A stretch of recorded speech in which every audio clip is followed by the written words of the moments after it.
सुधांशु त्रिवेदी का रुख करता हूं, लेकिन इसी बीच फारूक अब्दुल्ला का एक बड़ा स्टेटमेंट है। फारूक अब्दुल्ला ने बोला है हम बर्बादी की तरफ जा रहे हैं, हम बर्बादी की तरफ जा रहे हैं, अल्लाह जाने अब यहां से क्या होगा। एनसी अध्यक्ष फारूक अब्दुल्ला इंडिया अलायंस के पार्टनर हैं, उनका यह बड़ा बयान है। देश में तेल और गैस का संकट है, फारूक अब्दुल्ला का यह बयान है, अल्लाह जाने अब क्या होगा। यह फारूक अब्दुल्ला कह रहे हैं। डॉक्टर सुधांशु त्रिवेदी, गुरदीप सप्पल हमारे साथ है, उन्होंने बोला कि प्रिपेयर नहीं है आप लोग।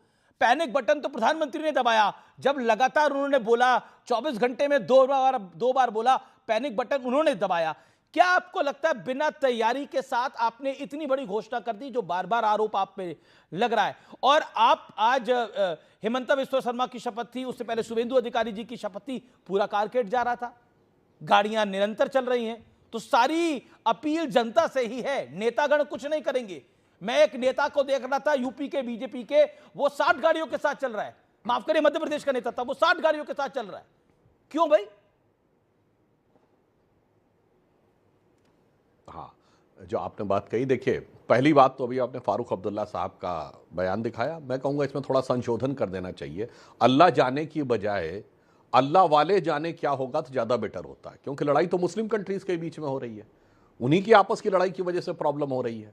मतलब ईरान जो है सऊदी अरब के ऊपर अटैक कर रहा है, यूएई के ऊपर अटैक कर रहा है, ओमान के ऊपर अटैक कर रहा है, तो वो ज़्यादा बेटर रहता है। दूसरी बात, अब गुरदीप सप्पल जी की बात बताता हूँ, अद्भुत है भाई, जिनके दौरे हुकूमत में सोना गिरवी रखना पड़ा, जिनके ज़माने में 2-2 बार रुपए का डिवैल्यूएशन हुआ, वो आज आकर बता रहे हैं। तो मैं पूछना चाहता हूं भाई साहब, आपने कहा 80-20 की स्कीम थी, तो 2014 की सीएजी की रिपोर्ट है कांग्रेस के जमाने की कि उसमें कई हजार करोड़ के घोटाले का आरोप लगा था। ये सीएजी की रिपोर्ट 2014 की है, कांग्रेस के जमाने। इसके लिए कोई गूगल सर्च करने की जरूरत नहीं है, बगैर गूगल सर्च करे बोलिए 2013 में महंगाई की दर क्या थी, 2014 में 1 जनवरी 2014 उस समय गैस का सिलेंडर ओपन मार्केट में 1241 रुपए का था, कोई आसमान नहीं फटा पड़ रहा था, बल्कि on the contrary Congress government ने ऑयल बॉन्ड्स ले लिए थे। और वो ऑयल बॉन्ड्स जानते हैं अब 2026 में हम लोगों को चुकता करने पड़ेंगे, या और वो ऑयल बॉन्ड लेने का, और जो 70,000 करोड़ रुपए का इन्होंने किसानों को पैकेज दिया था, वो सब अगले बजट में डाल दिया था। अरुण जेटली जी ने जब पहला बजट प्रस्तुत किया 2014 में, तो ये बताया था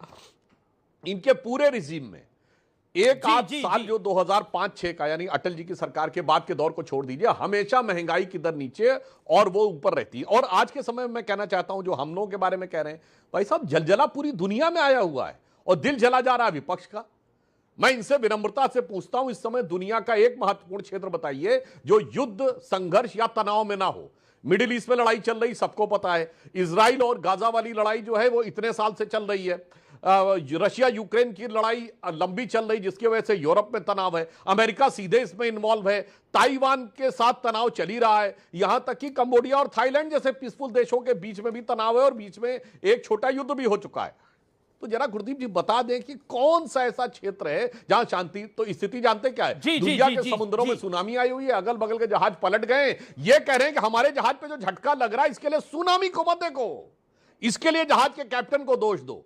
ये जो कांग्रेस की मानसिकता है, जो अभी तक ये सामाजिक और राजनीतिक स्तर पर अराजकता उत्पन्न करना चाहते थे, अब आर्थिक और ऊर्जा की सुरक्षा पर अव्यवस्था उत्पन्न करके ओछी राजनीति करने से बाज नहीं आ रहे। ओके गुरदीप सप्पल, जवाब, आप ओछी राजनीति कर रहे हैं, क्या आपको लगता है कि आप पैनिक बटन दबा रहे हैं, ऑपोजिशन पैनिक बटन दबा रही है, जैसा एनडीए कह रहा है कि कांग्रेस का काम ही पैनिक बटन दबाना है, वो चुनाव नहीं जीत पाते, पैनिक बटन दबाते हैं और अंत में फिर हार जाते हैं? देखिए, सुधांशु जी के जुमलों की तो मैं जवाब देता नहीं हूँ, उनके मुद्दों का जवाब दूंगा। सुधांशु जी, सोना गिरवी हमारी सरकार ने नहीं रखा था, वो चंद्रशेखर जी की सरकार थी, हमारी नहीं थी। हमारी सरकार तो जब 91 में आई तो देश की पूरी बात है, राजीव गांधी के सपोर्ट में वहां पहुंचे। मुझे बोलने दीजिए ना, ये पूरी दुनिया को पता है। यशवंत सिन्हा जी झूठ बोल रहे हैं, जो बाद में आपकी सरकार में वित्त मंत्री बने, आपकी सरकार में वित्त मंत्री बने थे वो। 1 मिनट, ठीक है, ये पूरी दुनिया ने देखा था। यशवंत सिन्हा जी वित्त मंत्री थे, प्लेनों में भर के सोना गया था। उसके बाद नरसिम्हा राव जी पीएम बने, मनमोहन सिंह जी वित्त मंत्री बने, और देश की अर्थव्यवस्था को पटरी पर जब लाए, वो आज पूरा देश उसका जो फल जो है वो एंजॉय कर रहा है।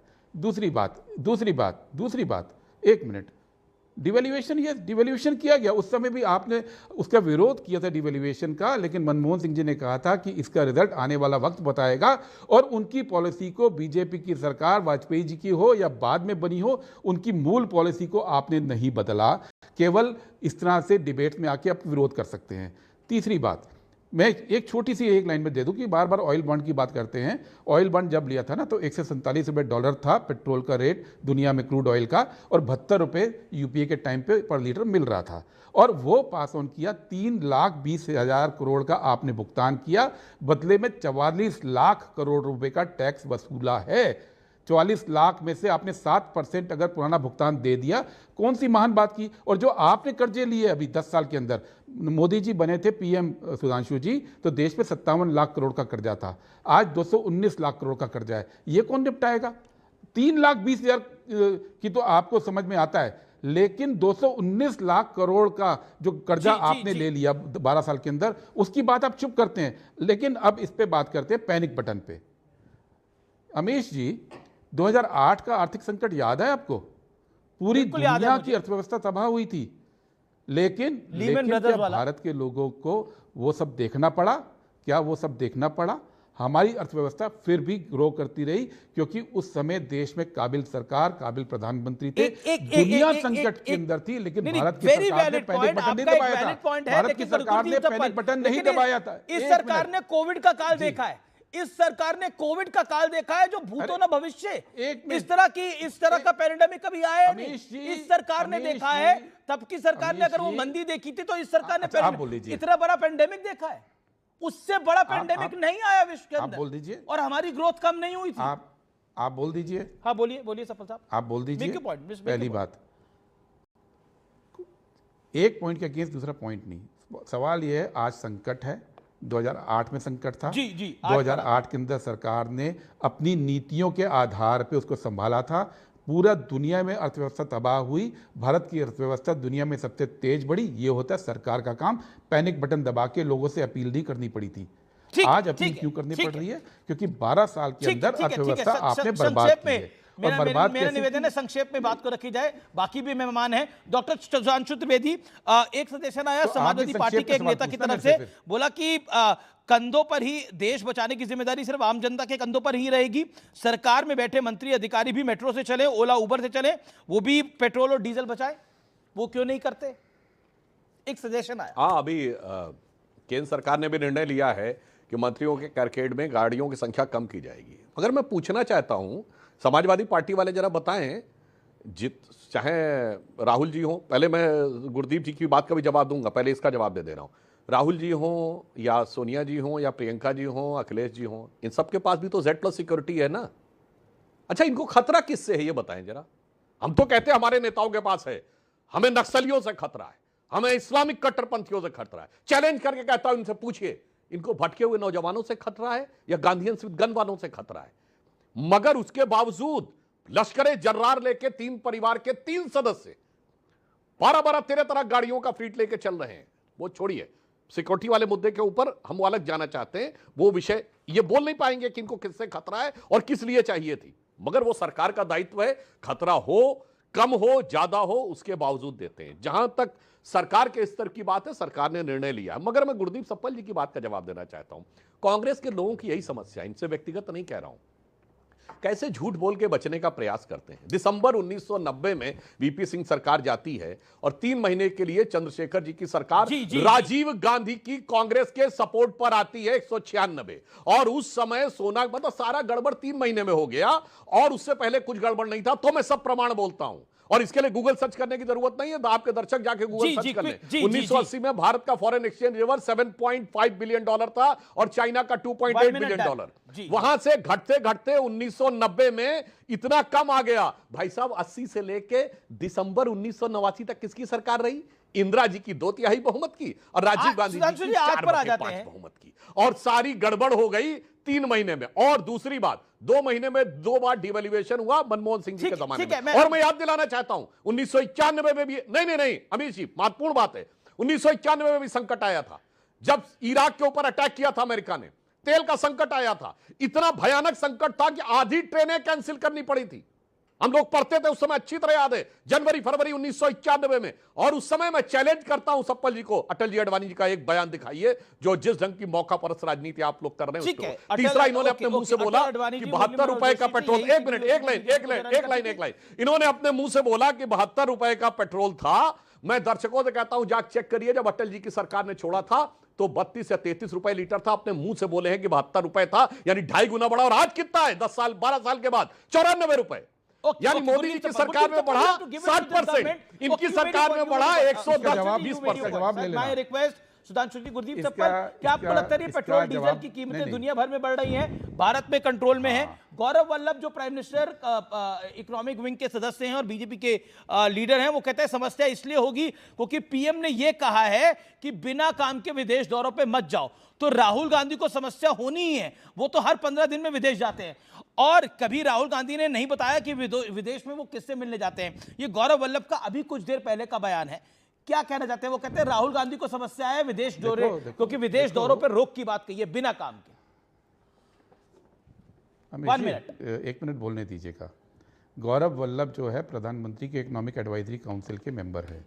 पिछले 2 महीने में कोई मीटिंग नहीं हुई है, कोई सलाह प्रधानमंत्री को नहीं दी है, केवल राहुल गांधी पे कमेंट करके वो अपनी नौकरी बचाए हुए हैं। उसको छोड़ दीजिए, उनसे पूछिए कि इस पूरे संकट से निपटने के लिए उन्होंने प्रधानमंत्री को क्या सलाह दी और मीटिंग क्यों नहीं हुई पीएम एडवाइजरी काउंसिल की, जो उनका काम है। अब सुधांशु जी की बात पे आ जाते हैं।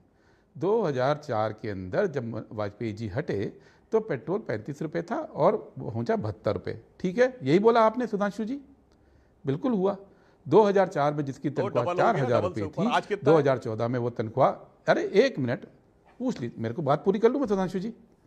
2004 में जिसकी तनख्वाह 4,000 थी ना सुधांशु जी, 2014 में उसकी तनख्वाह 25,000 हो गई थी। और 2026 में आज उस पोस्ट की तनख्वाह आज भी 25-26 हज़ार है। हमारे टाइम में, एक मिनट पूरी बात पूछ लीजिए, मैं आपको डाटा के साथ बता सकता हूँ, चैलेंज के साथ, चैलेंज के साथ आधार बताता हूँ, आधार बता रहा हूँ, सोर्स। अब मैं आपको सेक्टर वाइज बताता हूँ, सेक्टर वाइज बताता हूँ ना आपको। 2004 में टीसीएस, इन्फोसिस, विप्रो में कोडर की शुरुआती सैलरी थी 4 से 5 हज़ार, 2014 में थी 26,000 और 2026 में है 27,000। 12 साल से, मैं तो आपको कंपनीज के नाम बता रहा हूं, आप सोर्स आपके सब दर्शक देख लेंगे। 12 साल से आज की तारीख में मीडियन जो तनख्वाह है, अरे 1 मिनट भाई, 1 मिनट, सोर्स तो गूगल पे 2 मिनट में मिलेगा ना, सोर्स छोड़ दीजिए। 12,000 पे मीडियन, देखिए गूगल सर्च करके बता दीजिए ना। एक पीए की, चलिए सरकारी, अरे मैं सरकारी सैलरी बता देता हूं। जिस पीए की सैलरी 2004 के अंदर 6,700 रुपए थी, हाँ 2004 के अंदर 6,700 रुपए जिस पीए की सैलरी थी, 2014 के अंदर वो 70,000 रुपए हुई थी पे कमीशन के बाद। अब आप इसको 6 से 70,000 रुपए की सैलरी दिखाइए, कौन सा पद? लेकिन पिछले 12 साल के अंदर, 12 साल के अंदर, अरे PA1 की बात कर रहा हूं, PA1 की बात कर रहा हूं, ठीक है, PA1 की 6,000 सैलरी थी और 70,000 साल से तनख्वाहें, अरे भाई तो 70, कौन स्केल क्या था? मैं तो ओपन 12,000 का स्केल था, 8,000 का स्केल था, 6,000 कौन सा स्केल था? अरे बोलिए ना, टीवी चैनल पे बता रहा हूं, 6,000 से 70,000 आपको 12 गुनी बता दिया। ये अद्भुत तर्क है भाई। अरे भारत के इतिहास में कोई सरकारी सैलरी 10 साल में 12 गुना नहीं बढ़ी। सरासर झूठ बोल रहे हैं। सच है, पिछले 12 साल के अंदर तनख्वाहें स्टेगनेंट हैं, केवल तो महंगाई बढ़ रही है। सरकारी आप दोनों लंबा बोल रहे हैं, मेरा आप दोनों से निवेदन है, मेरा बीजेपी और कांग्रेस से निवेदन है, अपनी बात को 1 से 1.5 मिनट के अंदर रखें। आपने रखा सुधांशु जी, आपको मैं 50 सेकंड दे रहा हूं, अपनी बात को जवाब दीजिए। देन फराज किदवई वेट कर रहे हैं, वो उसके बाद मुझे भी 50 सेकंड दीजिएगा। मैं इंडिया गठबंधन की एक पार्टी के पास ही जाऊंगा। Okay Sudhanshu ji 50 seconds, make your point. मैं सिर्फ ये कह रहा हूं, देखिए पहली बात, मैं गुरदीप सप्पल जी को धन्यवाद देना चाहता हूं कि वो इस चीज को काउंटर नहीं कर पाए, इन्होंने एक्सेप्ट कर लिया और उसके बाद ऐसा विचित्र तर्क दिया। मैं विनम्रता और चुनौती से कहता हूं, आपके लाखों दर्शक जाके देखें, कौन सी ऐसी सरकारी नौकरी थी जिसकी 6,000 रुपए सैलरी थी 2004 में? चपरासी की भी 6,000 रुपए सैलरी नहीं थी 2004 में, और 70,000 रुपए तो आज भी नहीं है भाई। तो गजब तर्क देते, कोई भी पद नाम नहीं बता पा रहे, वेतनमान नहीं बता पा रहे, और अपनी गलती को ढकने के लिए इस प्रकार के तर्क और कुतर्कों से बचने का प्रयास करना चाहिए। तथ्यपरक यथार्थ बात करनी चाहिए। फिर मैं कह रहा हूं, राजनीतिक, भाषा, क्षेत्र, प्रांत, जाति पर अराजकता उत्पन्न करने में असफल होने के बाद अब आप लोग आर्थिक और ऊर्जा सुरक्षा पर अव्यवस्था, अराजकता उत्पन्न करने की ये बड़ा आरोप नाकाम कोशिश कर रहे हैं।